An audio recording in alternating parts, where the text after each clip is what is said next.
السلام علیکم ورحمۃ اللہ وبرکاتہ۔ الحمدللہ رب العالمین والصلاة والسلام علی سید المرسلین، اما بعد فاعوذ باللہ من الشیطان الرجیم ببرکت بسم اللہ الرحمن الرحیم۔ آئیے درود شریف پڑھے۔ اللہم صلی علی سیدنا و مولانا محمد وبارک وسلم، صلو علیہ صلاۃ و سلام علیک یا رسول اللہ صلی اللہ تعالی علیہ وسلم۔ حضرات، میں آپ چند رمضان المبارک کے چند فضائل آپ لوگوں کو یہ پیغام دے رہا ہوں۔ آئیے اس پر غور کریں اور اس پر عمل کریں، خود بھی اس پر عمل کریں اور اس ویڈیو کو بھی آگے تک شیئر کریں۔ سب سے پہلے درود شریف کی فضیلت میں بیان کرنا چاہتا ہوں۔ اللہ کے پیارے حبیب صلی اللہ تعالی علیہ وسلم کا فرمان تقرب شان ہے کہ بے شک بروز قیامت لوگوں میں سے میرے قریب تر وہ ہوگا جو مجھ پر سب سے زیادہ درود بھیجے گا۔ سبحان اللہ۔ اللہ کے پیارے حبیب صلی اللہ تعالی علیہ وسلم ارشاد فرماتے ہیں کہ جو انسان مجھ پر درود شریف بھیجے گا بروز محشر میں میرے قریب ہوگا۔ آئیے ایک بار درود شریف پڑھیں، صلو علی الحبیب صلی اللہ تعالی علیہ وسلم۔ اللہ رب العزت کا بہت بڑا احسان ہے، اس نے ہمیں ماہ رمضان جیسی عظیم الشان نعمت سے سرفراز ہے۔ ماہ رمضان کے فیضان کے کیا کہنا، اس کی تو ہر گھڑی رحمت بھری رحمت ہے۔ اس مہینے میں اجر ثواب بہت ہی بڑھ جاتا ہے۔ نفل کا ثواب فرض کے برابر اور فرض کا ثواب 70 گنا کر دیا جاتا ہے۔ سبحان اللہ۔ بلکہ اس مہینے میں تو روزے دار کا سونا بھی عبادت میں شمار کیا جاتا ہے۔ اللہ اکبر۔ یعنی روزے دار بندہ اگر سوتا ہے تو اللہ تبارک و تعالیٰ اس روزے دار کے سونے کو بھی اللہ تبارک و تعالیٰ نے عبادت میں شمار کر دیا۔ عرش اٹھانے والے فرشتے روزے داروں کی دعائیں پر آمین کہتے ہیں، اور حدیث پاک کے مطابق رمضان کے روزے دار کے لیے دریا کی مچھلیاں افطار تک دعائیں مغفرت کرتی رہتی ہیں۔ سبحان اللہ۔ اتنی بڑی فضیلت روزے داروں کے لیے، اور کیا کہنا، دریا کی مچھلی جو روزے دار کے لیے افطار تک دعائیں مغفرت کرتے رہتے ہیں۔ اللہ اکبر۔ آئیے، عبادت کا دروازہ روزہ باطنی عبادت ہے، کیونکہ ہمارے بتائے بغیر کسی کو یہ علم نہیں ہو سکتا کہ ہمارا روزہ ہے، اور اللہ رب العزت باطنی عبادت کو زیادہ پسند فرماتا ہے۔ ایک حدیث پاک کے مطابق روزہ دار عبادت کا دروازہ ہے۔ اس ماہ مبارک کی ایک خصوصیت یہ بھی ہے، اللہ رب العزت نے اس میں قرآن پاک نازل فرمایا ہے۔ چنانچہ قرآن مقدس میں خدا تبارک و تعالیٰ کا نزول قرآن اور ماہ رمضان کے بارے میں فرمان عالی شان ہے۔ آئیے، قرآن مجید کی وہ آیت ہے جس کو اللہ تبارک و تعالیٰ نے نازل فرمایا کہ شہر رمضان الذی انزل فیہ القرآن ھدی للناس وبینات من الھدی والفرقان۔ رمضان کا مہینہ جس میں قرآن اتارا، لوگوں کے لیے ہدایت اور رہنمائی اور فیصلہ کی روشنی باتیں۔ اللہ اکبر۔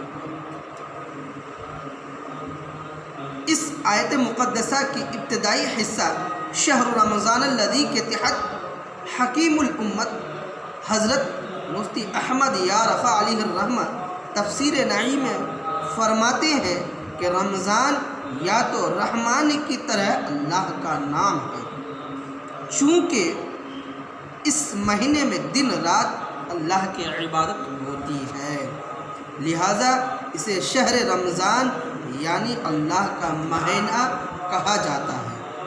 جیسے مسجد و کعبہ کو اللہ کا گھر کہتے ہیں کہ وہاں اللہ کے ہی کام ہوتے ہیں، ایسے ہی رمضان اللہ کا مہینہ ہے کہ اس مہینے میں اللہ کے ہی کام ہوتے ہیں۔ روزہ، تراویح وغیرہ تو اللہ ہی کے ہیں، مگر بحالت روزہ جو جائز نوکری اور جائز تجارت وغیرہ کی جاتی ہے وہ بھی اللہ کے کام قرار پاتے ہیں۔ اس لیے اس ماہ کا نام رمضان یعنی اللہ کا مہینہ ہے، یا رمضان سے مشتق ہے۔ رمضان موسم خریف کی بارش کو کہتے ہیں۔ جس طرح زمین دھل جاتی ہے اور ربیع کی فصل خوب ہوتی ہے، چونکہ یہ مہینہ بھی دل کے گرد و غبار دھو دیتا ہے اور اس سے اعمال کی کھیتی ہری بھری رہتی ہے، اس لیے اسے رمضان کہتے ہیں۔ ساون میں روزانہ بارش چاہے اور بھادو میں 4، پھر آسان میں 1، اس 1 سے کھیتیاں پک جاتی ہیں۔ اسی طرح 11 مہینے برابر نیکیاں کی جاتی ہے۔ پھر رمضان کے روزوں نے ان نیکیوں کی کھیتی کو پکا دیا۔ یا رم سے بنا جس کے معنی ہے گرمی یعنی جلنا، چونکہ اس میں مسلمان بھوک اور پیاس کی تپش برداشت کرتے ہیں یا گناہوں کو جلا ڈالتا ہے، اس لیے اسے رمضان کہا جاتا ہے۔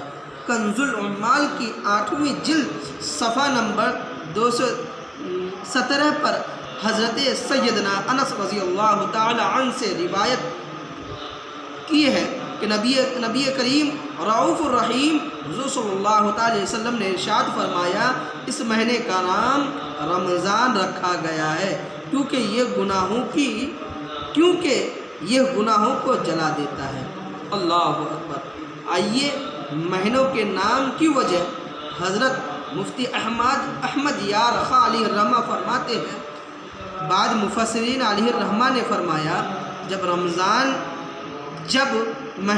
مہینوں کے نام رکھے گئے تو جس موسم میں جو مہینہ تھا اسی سے اس کا نام ہوا، جو مہینہ گرمی میں تھا اسے رمضان کہہ دیا گیا، اور جو موسم بہار میں تھا اسے ربیع الاول، اور جو سردی میں تھا جب پانی جم رہا تھا اسے جمادی الاولیٰ کہا گیا۔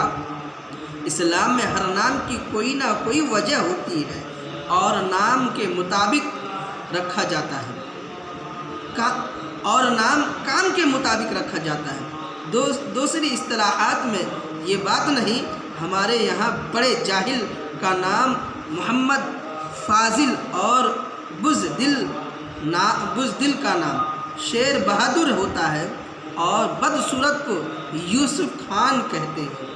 اس میں یہ عیب نہیں، رمضان بہت خوبیوں کا جامع تھا، اسی لیے اس کا نام رمضان ہوا۔ صلو علی الحبیب صلی اللہ تعالی علیہ وسلم۔ سونے کے دروازے والا محل۔ سیدنا ابو سعید خدری رضی اللہ تعالی عنہ سے روایت ہے، نبی کریم رؤوف الرحیم صلی اللہ تعالی علیہ وسلم کا فرمان رحمت شان ہے، جب ماہ رمضان کی پہلی رات آتی ہے تو آسمانوں اور جنت کے دروازے کھول دیے جاتے ہیں اور آخر رات تک بند نہیں ہوتے۔ جو کوئی بندہ اس ماہ مبارک کی کسی بھی رات میں نماز پڑھتا ہے تو اللہ تبارک و تعالی اس کے ہر سجدے کے عوض یعنی بدلے میں اس کے لیے 1500 نیکیاں لکھ دیتا ہے۔ سبحان اللہ۔ اور اس کے لیے جنت میں سرخ یا قوت کا گھر بنا دیتا ہے، جس میں 60,000 دروازے ہوں۔ سبحان اللہ۔ اور ہر روزے دار کے پٹ سونے کے بنے ہوں گے، جن میں یا تو قوت سرخ جوڑے ہوں گے۔ بس جو کوئی ماہ رمضان کا پہلا روزہ رکھتا ہے تو اللہ تبارک و تعالی مہینے کے آخری دن تک اس کے گناہ معاف فرما دیتا ہے، اور اس کے لیے صبح سے شام تک 70,000 فرشتے دعائیں مغفرت کرتے رہتے ہیں۔ رات اور دن میں جب بھی وہ سجدہ کرتا ہے اس کے ہر سجدے کے عوض یعنی بدلے اسے جنت میں ایک ایک ایسا درخت عطا کیا جاتا ہے اس کے سارے سائے میں گھوڑے سوار 500 برس تک چلتا رہے۔ سبحان اللہ، یہ ہے رمضان کی فضیلت۔ اللہ رب العزت کی بارگاہ میں دعا ہے کہ مولا ہم سبوں کو رمضان المبارک کا عزت ادب و احترام کرنے کی توفیق و رفیق عطا فرمائے، اور تمام اہل اسلام تمام روزے داروں سے گزارش ہے کہ اس دنیا میں جو وبا پھیلی ہے ان کے لیے اس وبا کو دور کرنے کے لیے آپ دعا کریں، توبہ استغفار کریں، گر گرائے۔ ہو سکتا ہے اس رمضان کے صدقے میں، اس روزے کے صدقے میں اللہ رب العزت اس بلائیوں کو ہم سے، ہمارے ہندوستان سے، پورے ملک سے دور کر دیں۔ وما علینا الا البلاغ۔ السلام علیکم ورحمۃ اللہ۔